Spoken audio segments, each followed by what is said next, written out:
하나님의 귀한 은혜가 이 시간 온 회중들과 함께 하시기를 간절히 축원합니다. 매번 이런 뜨거운 찬양에 여러분들 감동하시지 않습니까? 너무나 귀한 하나님을 향한 귀한 찬양에 감사를 드립니다. 오늘 함께 말씀을 나눌 것은 주와 함께라면, 여러분들 어떤 분이 그런 질문을 해요. 세상에서 제일 좋은 라면이 있는데 무슨 라면인지 아느냐고. 무슨 라면이에요? 홍라면도 아니고 신라면도 아니고, 삼육라면. 무슨 라면이라고요? 주와 함께 라면. 세상에서 너무나 좋은 라면입니다. 주님과 함께 라면. 먼저 우리 시편 73편에 있는 말씀 다시 한번 보겠습니다. 내가 항상 주와 함께 하니 주께서 내 오른손을 붙드셨나이다. 주의 교훈으로 나를 인도하시고 후에는 영광으로 나를 영접하시리니 하늘에서는 주 외에 누가 내게 있으리요 땅에서는 주밖에 나의 사모할 자가 없느니라. 내가 항상 주와 함께 하니. 오늘 이 시편 73편은 주와 함께라면의 주제입니다. 한 뉴요커가 이런 자신의 일상에 대해서 이렇게 기록을 했습니다. 내가 일하는 일터는 사자굴보다 더 극심한 정글이다. 지금은 아주 잘해주지만 언제 돌변할지 모르는 눈구렁이 보스. 나를 무시하는 프린스턴, 아마 그 상사의 이름 같아요. 나의 먹이를 뺏어갈 기회를 노리는 하이에나 같은 마이티. 지난번 내 친구 사슴을 밀어내고 나타난 여우. 토끼처럼 귀가 큰 소식통. 쥐새끼 같은 날쌘돌이. 가젤같이 잘 뛰는 놈. 보스에게는 아부하고 아랫사람에게 마구대항하는 뚱땡이 등등 가지가지이다. 사방을 둘러봐도 나는 혼자이다. 이 직장이 이 직장을 통해 하나님의 기적을 이루어 주십시오라고 기도하여 얻은 직장이란 말인가? 직장에 가기가 무섭다. 출근길이 사자굴로 향하는 심정이다. 오 하나님. 이렇게 이 맨하탄에 출근하는 한 뉴요커가 이런 심정을 이야기를 했습니다. 혹시 여러분들은 어떻습니까? 직장 생활이 이렇지 않습니까? 그야말로 사자굴에 들어가는 것과 같은 그러한. 그런데 이 직장만 그렇습니까? 우리의 가정은 또 어떻습니까? 우리의 건강은 어떻습니까? 우리의 재림 신앙은 어떻습니까? 여러분들 다 안녕하시고 평안하십니까? 이렇게 우리의 일상에 다가오는 모든 삶들, 주어진 인생, 그 주어진 인생 속에 계속해서 밀려오는 삶의 수많은 도전과 문제들, 그런 것들을 우리는 홀로 이겨내야만 할 수밖에 없습니다. 그런데 그래도 그러한 삶에 누구라도 마음 편한, 마음을 터놓고 함께 하기만 하면 그래도 괜찮은 그러한 사람이 누굽니까? 그런 사람이 정말 있습니까? 그래도 그 녹록하지 않은 인생 속에 함께라면 같이 갈 수 있는 그런 인생길, 여러분들 누가 생각이 나십니까? 오늘 특별히 이 시편 73편의 시편 기자는 이 땅에서는 전처럼 그런 사람을 찾기가 쉽지 않다는 것을 고백합니다. 오직 내가 항상 주와 함께하니 주님만이 내 인생길에 동반자요 문제를 해결해 주는 해결자라고 고백을 합니다. 왜요? 아주 가까이에 있는 내 남편도 내 아내도 세월이 지나면 다 떠나버리고 마는 것입니다. 내 친구도 그렇습니다. 멀리 떠나버리면 홀로 설 수밖에 없는 것입니다. 그래서 시편 기자는 오로지 내 인생길의 동반자, 내가 함께 할 수 있는 분은 하나님이라는 사실을 이야기하고 있습니다. 그런데 여기 몇 가지의 교훈을 담고 있습니다. 그 첫 번째는 내 인생의 삶의 현장에 주님과 함께 해야 한다고 하는 것을, 그럴 때 주님께서 내 오른손을 붙드셨다 이렇게 고백을 합니다. 두 번째는 주의 교훈으로 나를 인도하시고 주님께서 말씀으로 내게 깨우침과 가르침을 주셨다고 하는 것입니다. 즉 주의 교훈에 깊이 신뢰하는 신뢰의 삶을 사는 고백을 하고 있는 것입니다. 마지막 세 번째는 주밖에 나의 사모할 자가 없나이다. 주님을 진정으로 사랑하는 사랑의 마음으로 주님과 함께한다고 하는 고백을 합니다. 이것이 오늘날 우리가 이 땅에서 신앙인으로, 아니 인생을 사는 인생의 승리와 성공의 비결이라고 하는 사실을 분명하게 이야기하고 있는 것입니다. 그런데 이 시편 73편의 이 세 가지 우리의 인생길에 주와 함께라면 우리는 승리할 수 있다고 하는 이 삶의 해법은 예수님께서 공생애를 시작하시면서 그것을 실증적으로 보여주고 계십니다. 자, 예수님께서 이제 40일 동안의 금식 기도가 끝나신 다음에 공생애를 시작하시는데 그 공생애의 첫 사역이 어디서 이루어집니까? 여러분들 아시죠? 어디서 이루어지죠? 가나의 혼인 잔치에서 이루어집니다. 이 가나의 혼인 잔치에서의 교훈은 오늘 시편 73편의 기자뿐만 아니라 주와 함께했던 모든 신앙인들의 삶 속에서의 삶의 해법을 담고 있는 것입니다. 요한복음 2장 1절로 3절을 봅니다. 사흘 되던 날에 갈릴리 가나에 혼인이 있어 예수의 어머니도 거기 계시고 예수와 그 제자들도 혼인의 청함을 받았더니 포도주가 모자란지라. 예수의 어머니가 예수에게 이르되 저희에게 포도주가 없다 하니. 자, 우리의 인생길은 항상 똑같지가 않습니다. 좋은 날이 있는가 하면 슬픈 날도 있고 또 슬픈 날이 있는가 하면 기쁨의 날도 있는 것입니다. 그렇기 때문에 우리에게 다가오는 인생에 있어서 누구와 함께 그 일을 극복하느냐라고 하는 것은 매우 중요한 것입니다. 특별히 이 정말 기쁨의 날 아닙니까? 잔치입니다. 이 잔치 자리가 갑자기 문제의 자리로 바뀌고 마는 것입니다. 음료가 떨어져 버리는 것입니다. 잔치에 흥이 깨어져 버리는 것입니다. 그럴 때 마리아가 가장 첫 번째 떠올린 사람이 누구예요? 문제 해결자로 가장 첫 번째 떠올린 사람이 누굽니까? 아들이신 예수 그리스도입니다. 그런데 마리아가 예수 그리스도를 어떤 마음가짐으로 떠올렸을까요? 이미 이제 공생의 첫 시작입니다. 그런데 마리아의 마음 속에서는 지난 30년 동안 함께했던 아들 예수, 그 예수님이 어떤 분으로 그에게 다가왔을까요?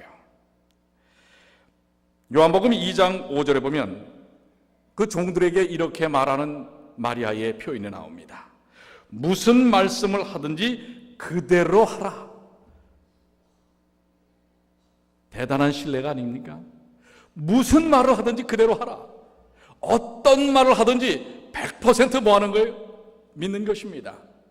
즉 이미 어머니 마리아의 마음속에서는 아들 예수께서 그리스도로 자리 잡고 계신 것입니다.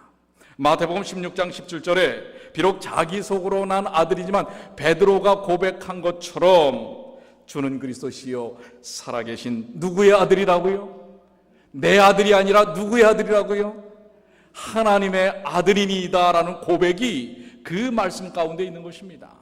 무슨 말씀을 하든지 그대로 하라. 오늘 이것은 그리스도를 향한 우리의 태도인 것입니다.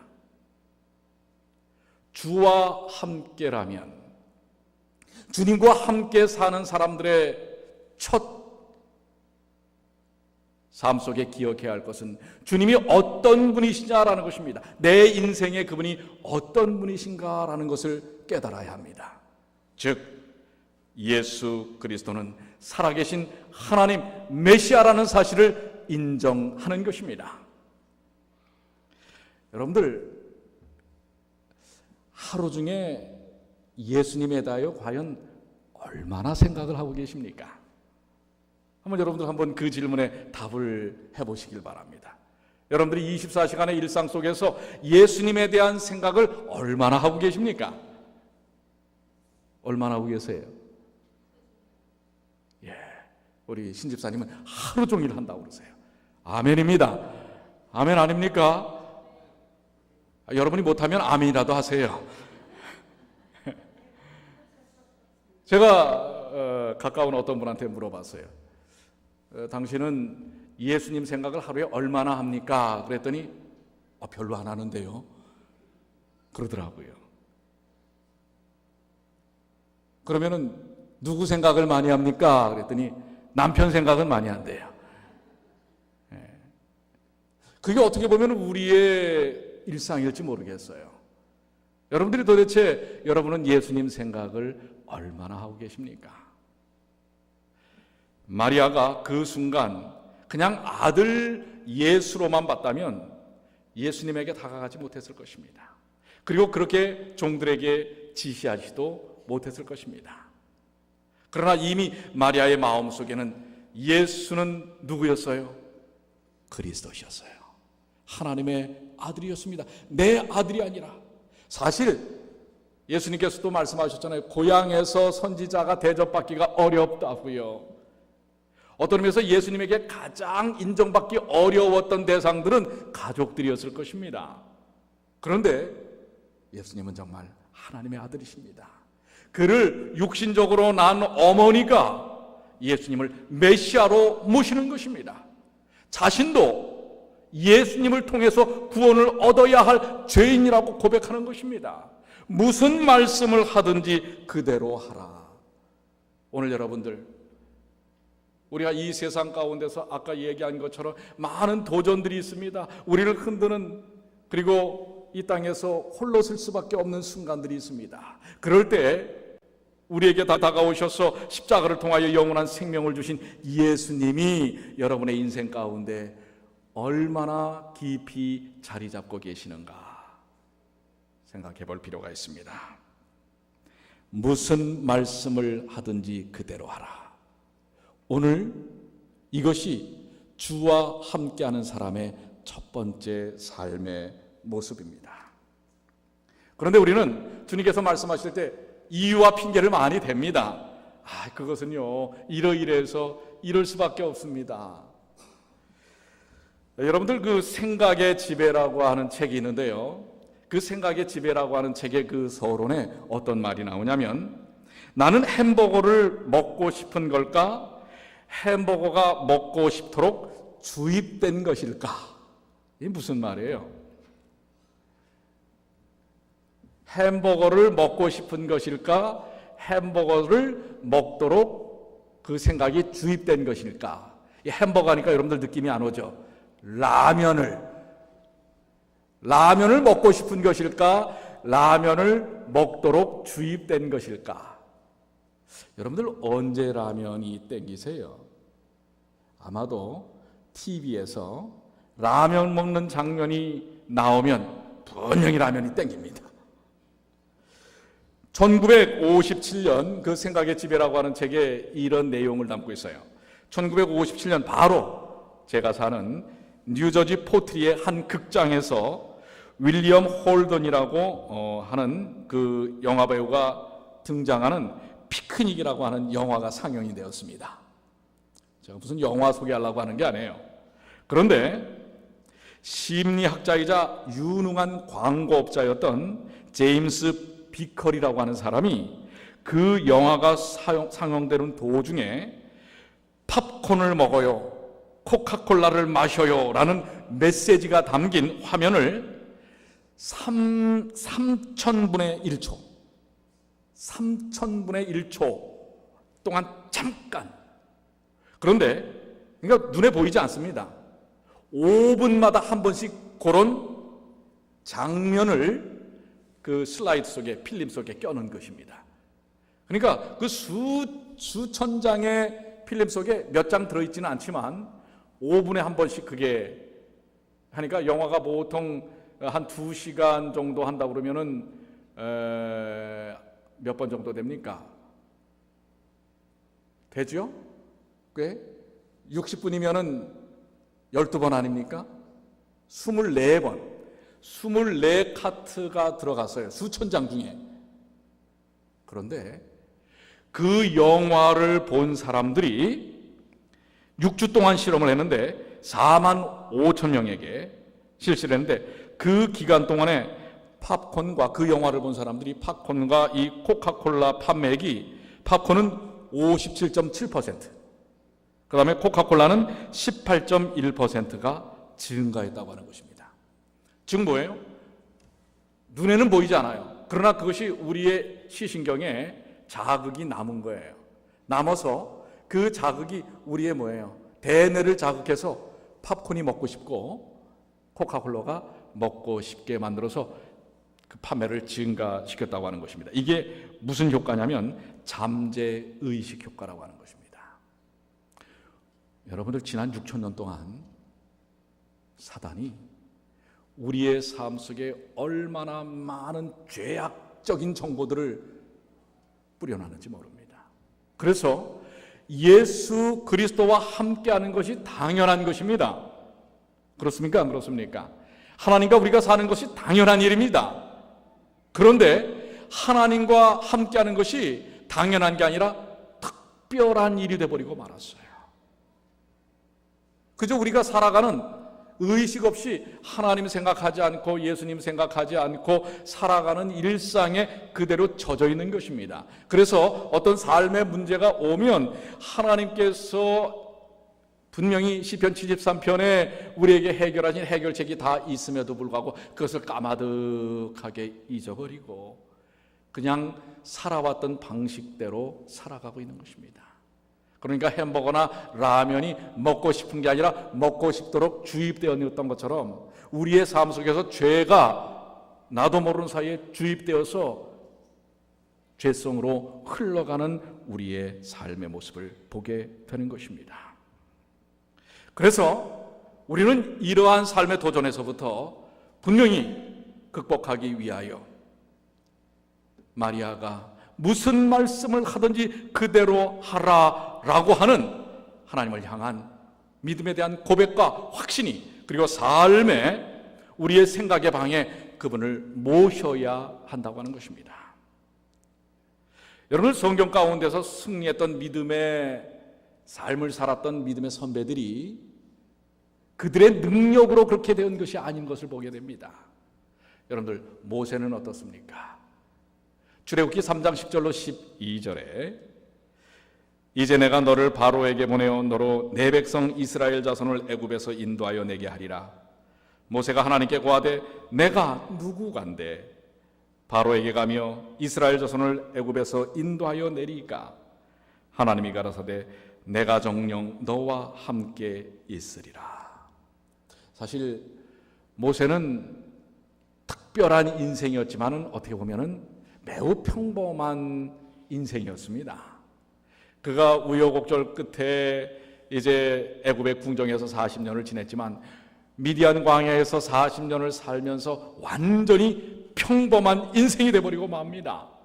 그는 40년 동안 왕자로 살 때는 수사법, 발성법, 웅변법, 정치, 철학, 경제 모든 것을 통달하는 능력자였습니다. 그렇지만 미디안 광야에서 양을 치면서 그의 몸에서는 양 냄새가 나고 양똥을 치면서 살아왔던 40년의 인생을 통해 아주 지극히 평범한 인생이 되어버리고 맙니다. 그래서 하나님께서 그에게 특별한 사명을 맡길 때 어떻게 보면 하나님께서는 그가 왕자의 자존심을 갖는 사람으로 있는 것보다는 아주 지극히 평범한 사람으로 있는 순간에 그에게 큰 대사명을 맡길 수 있는 자격을 갖춘 것이라고 본 것입니다. 즉 하나님은 어리석고 우매한 자들을 선택하셔서 세상의 지혜로운 자들을 오히려 초라하게 만드시는 분입니다. 여기 모세가 이제 하나님으로부터 너는 가서 내 백성을 인도하여 내라, 한 민족을 이끌어내는 민족의 지도자가 되려는 것입니다. 그러나 40년 동안 이 광야에서 묻혀 살던 모세는 제가 누구간데, 자신에 대한 고백을 합니다. 자신의 존재성에 대한 자기 인식을 드러냅니다. 하나님, 저는 그런 걸 전혀 할 수 없는 인생입니다. 오늘 모세의 이 고백이야말로 위대한 고백입니다. 오늘 승리하는 크리스찬의 삶 속에서 중요한 것은 자기 인식이 필요하다고 하는 것입니다. 내가 누군가? 도대체 내가 누구간데? 나는 도망친 도망자요 살인자입니다. 양치기에 불과합니다. 하나님께서 주시는 사명을 전혀 감당할 수 없는 사람입니다 라고 하는 그 자기 인식 속에 하나님께서 뭐라고 말씀하세요? 내가 정녕 너와 어떻게 하리라? 함께 있으리라. 하나님이 함께 있을 수 있는 인생은 자기 인식이 분명한 사람입니다. 저는 피조물입니다. 저는 죄인입니다. 저는 아무것도 아닙니다. 제 인생에 있어서 스스로 할 수 있는 것은 아무것도 없습니다라고 고백할 때에 거기에 성령의 역사를 통하여 하나님께서 임재하셔서 하나님의 능력의 역사가 일어난다는 사실을 기억하시게 되길 바랍니다. 오늘 모세의 내가 누구간데라는 고백은 여러분과 저의 고백이 되어야 할 것입니다. 하나님을 창조주 하나님으로, 하나님을 나의 구세주로, 나의 인생의 해결자로 모시는 일이 필요한 것입니다. 어떤 사람이 이런 고백을 했습니다. 예수님을 만나고서도 나는 한참이나 그분을 몰랐습니다. 혹시 우리도 그럴 수 있어요. 잘 되어가던 일이 막히기 시작했을 때 갈 길을 알 수 없어 불안과 두려움 속에서 많이 힘들었지만 그분의 이름을 부를 줄 몰랐습니다. 지금 그리스도인이 이렇게 고백을 하는 거예요. 예수를 믿었지만 그분을 잘 몰랐고 예수님께 자신을 맡기지 않았다고 하는 것입니다. 베드로가 그러했었습니다. 여기 계속 이렇게 얘기합니다. 언제부터라 정확히 짚을 수는 없지만 그러나 나는 그 순간부터 예수님과 함께하기를 시작했습니다. 이제 내 자아가 무너지려 하면 잠시 당황스러움을 추스리고서 나는 기쁨으로 무너집니다. 내가 알지 못했던 비밀이 그 일 뒤에 숨어 있음을 내 영혼이 알고 있기 때문입니다. 굳게 지켜온 자존심과 나도 모르게 잡고 있던 욕심을 헌옷 갈아입듯 벗을 수 있는 것은 그렇게 내 무너진 자리에서 감춰진 풍요가 마침내 드러났던 것을 내 영혼이 경험한 까닭입니다. 그러면서 그는 이렇게 얘기합니다. 나는 그렇게 오늘도 기쁨으로 죽음을 선택합니다. 사실 이 고백을 누가 했어요? 사도 바울이 하지 않습니까? 나는 날마다 뭐 하였다고 그랬어요? 죽노라. 예수 안에서 죽노라. 예수 안에서 죽는 사람, 내가 누구인지를 인식하는 사람이야말로 주와 함께할 수 있는 사람입니다. 오늘 여러분들, 여러분의 인생의 자리에, 여러분의 마음의 방에 예수님을 모시게 되길 바랍니다. 예수님을 믿노라 하고 예수님을 따라간다고 수십 년을 살아오면서도 내 생각의 방에 예수님보다는 엉뚱한 것을 더 많이 들여놨다면 우리는 예수님과 함께하는 삶을 살 수 없는 것입니다. 지난 3년 동안 베드로가 그랬습니다. 예수님을 따라다녔지만 예수님을 진정으로 그의 마음의 방에다가 모시기보다는 자신의 생각이 더 깊게 자리 잡게 되는 것입니다. 그래서 요한복음 1장 12절에는 우리가 잘 아는 말씀, 진정으로 영접하는 자, 그 이름을 믿는 자마다 하나님의 자녀가 되는 권세를 주셨으니 그분을 받아들여야 합니다. 내 생각의 방에, 내 인생의 성에 주님을 모셔야 하는 것입니다. 그것이 바로 가나의 혼인잔치에서 보여줬던 첫 번째 모습입니다. 두 번째는 창조주이신 예수님께 인생의 문제를 맡기라고 하는 것입니다. 어떤 인생도 문제가 없는 인생이 없습니다. 어떤 삶에도 도전이 없는 삶이 없다고 하는 것입니다. 어떤 가정에도 어떤 공동체에도 문제는 다 존재하는 것입니다. 우리는 그 문제를 피해 살아갈 수가 없습니다. 여기 가나의 혼인잔치에서의 문제는 뭡니까? 음료가 떨어진 것입니다. 그런데 그 음료가 떨어지면 잔치가 망쳐진다고 하는 것입니다. 혹시 여러분과 저에게도 나는 이것이 없으면 내 인생이 척박해지고 희망이 없어져 라고 여기는 것들이 혹시 있습니까? 그것이 돈입니까? 사람입니까? 자식입니까? 사랑입니까? 무엇입니까? 그런데 이 기쁨이 우리를 기쁘게 하는 그런 요소들은 이 땅에서 영원하지 않다고 하는 것입니다. 그런데 이러한 도전과 시험은 예외 없이 우리에게 다가오는 것입니다. 건강은 어떻습니까? 건강을 자신하는 사람들도 머지않아 자신에게 있어서 건강에 문제가 생길 수 있다는 사실을 깨닫게 됩니다.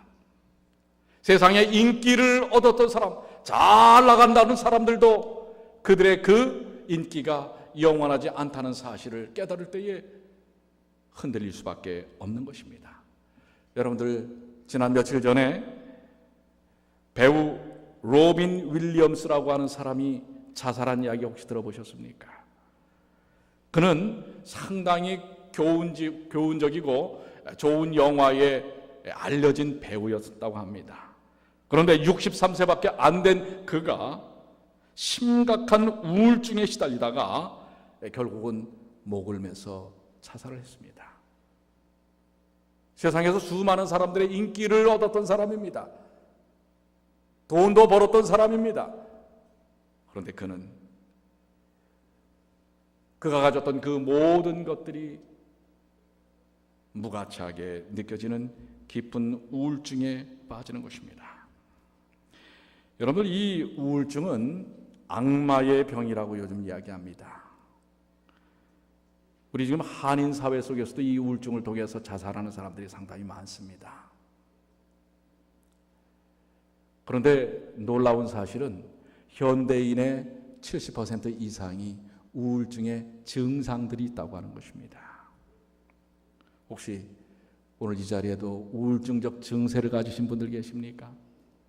오늘 그 인생의 문제, 잠 못 이루는 그 모든 것들, 나를 부담스럽게 하는 것, 내 마음을 흔드는 수많은 것들, 그 모든 문제들을 주님 앞에 내려놓으시게 되길 바랍니다. 믿는 마음과 믿는 행동이 필요합니다. 주님께 내 인생을 맡기고 또한 그것을 분명하게 믿고 사는 일들이 필요한 것입니다. 여러분들 아시는 것처럼 베드로는 나는 예수님을 부인하지 않겠습니다. 예수님이 죽으시는 그 자리까지 끝까지 가겠습니다 라고 했던 베드로마저도 그의 신앙의 중심에, 생각의 중심에 예수님이 들어와 있지 않고 자신이 들어와 있을 때 한 여종의 고소에도 반발하고 도망치는 인생의 모습을 보입니다. 그랬던 그가 사도행전 3장 뭐라고 이야기합니까? 사도행전 3장 6절로 8절 베드로가 가로되 은과 금은 내게 없거니와 내게 있는 것으로 내게 주노니 곧 나사렛 예수 그리스도의 이름으로 걸어가라. 아멘입니까? 그의 인생의 모든 문제를, 그리고 그의 삶의 중심에 예수 그리스도를 두었을 때에 그의 삶은 완전히 바뀌는 것을 볼 수가 있습니다. 그런데 여기 여러분 재미있는 표현이 나오지 않습니까? 베드로가 뭐와 무엇은 없다고요? 금과 은은 내게 없거니와. 베드로도 영락없는 우리와 비슷한 인생이었습니다. 근과 의미 있어야 사는 사람이었습니다. 그리고 그 당시에 있는 사람들, 그리고 그 자리에 앉아있는 안준뱅이 거지는 근과 의무로 사는 삶에 젖어 있는 사람입니다. 그것이 인생의 전부라고 생각했던 사람입니다. 그것이 없을 때 그는 깊은 갈등 속에 빠질 수밖에 없습니다. 절망 속에 빠질 수밖에 없습니다. 사실 우리 그리스도인들은 어떻습니까? 우리들도 근과 의미 좀 있어야 되지 않겠습니까? 있어야 됩니까? 그게 있어야 행복하지 않습니까? 네, 고개를 끄덕끄덕 하세요. 그런데 베드로는 이제 그의 삶의 중심에 그런 세상에 있는 그러한 방식이 아니라 예수 그리스도가 십자가로 인하여 진정한 생명이 무엇인지를 깨닫게 됐을 때에 은과 금, 세상적 가치가 아니라, 건강이 아니라, 가족이 아니라 누구의 이름으로? 나사렛 예수 그리스도의 이름으로 인생의 최고의 가치는 예수 그리스도라는 사실을 주장하고 있는 것입니다. 오늘 여러분의 인생 속에 이러한 확고한 믿음과 신념이 있게 되길 바랍니다. 여러분의 인생 문제, 여러분의 건강 문제, 여러분의 가족 문제, 여러분의 재정 문제, 이 모든 것들을 주님께 내어 맡기시게 되길 바랍니다. 시대소망 144쪽에는 이렇게 말씀하고 있습니다. 예수께서는 축복의 잔을 인간에게 주시기 위하여 그의 감사 기도로 인간 생활의 여러 관계들을 거룩하게 하시기 위하여 오셨다. 그분은 우리에게 베푸시기 위하여 오신 것입니다. 우리를 살리기 위하여 오신 것입니다. 오늘 그분의 그 놀라우신 은혜들을 누리시는 주님의 귀한 자녀들이 되시길 바랍니다. 예수께서 주시는 선물은 언제나 신선하고 새롭다. 예수께서 사람을 위하여 마련한 잔치는 만족과 기쁨을 주지 못하는 일이 결코 없었다. 오늘 예수님께 인생의 모든 문제들을 내어 놓으시게 되길 바랍니다. 이것이 주와 함께하는 인생의 모습입니다. 마지막 세 번째는 오직 예수님의 사랑 속에 사는 삶입니다. 예수님의 사랑 속에 젖어 있어야만 예수님과 함께 살 수가 있는 것입니다. 언제 한번 제가 말씀을 드렸던 적이 있는 것 같지만은요, 유명한 흑인 오페라 가수인 제시 놀만이 이제 이미 작고를 했지만 만델라가 아프리카 공화국의 대통령이 된 것을 축하하기 위하여 영국의 런던 웸블리 스테디움에서 열린 음악 공연회에서 노래를 한 적이 있습니다. 그녀는 맨 마지막 순서였습니다. 그날 대부분의 출연자들이 록밴드들이었어요. 아주 시끄럽습니다. 며칠 전에 저희 집 주변에 그 공원에 잠깐 저녁에 나가니까 그 젊은이들이 모여서 이 노래를 하더라고요. 사람들이 많이 있더라고요. 이 노래인지 뭔지 모르겠어요. 그냥 두들겨 패요. 귀가 찢어질 정도로. 그런데 여기는 수만 명이 모여있는, 약 7만 명가량이 모여있다고 그랬습니다. 세계적인 록밴드들이 자그마치 10시간 이상을 그야말로 광란의 시간을 보내는 것입니다. 그런데 이제 주변은 다 어두워졌습니다. 그리고 10시간 동안의 흥분은 막 이제 아직 가시지 않은 그 찰나에 바로 제시 놀만이 마지막 가수로서 무대에 섭니다. 그동안 현란했던 조명은 다 꺼졌습니다. 제시 놀만이 나왔을 때에 오직 한 스포트라이트가 그 가수에게 비춰집니다.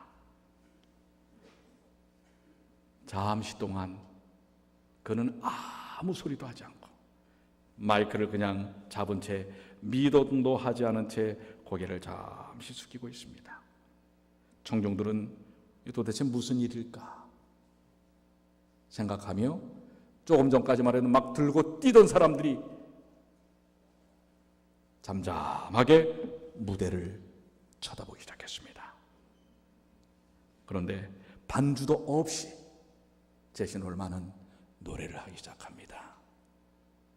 그 노래는 뜻밖에도 대중가요가 아닌 Amazing Grace, 자비로운 주 하나님, 날 구원했으니.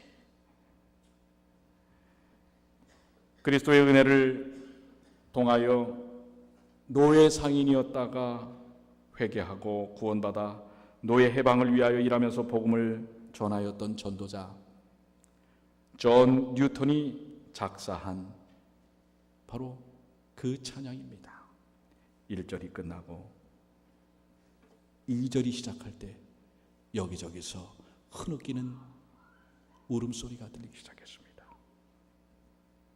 드디어 3절이 시작할 때에 그 7만 명의 온 청중들은 이 제시 놀만의 노래에 함께 묻혀서 노래를 하기 시작했습니다.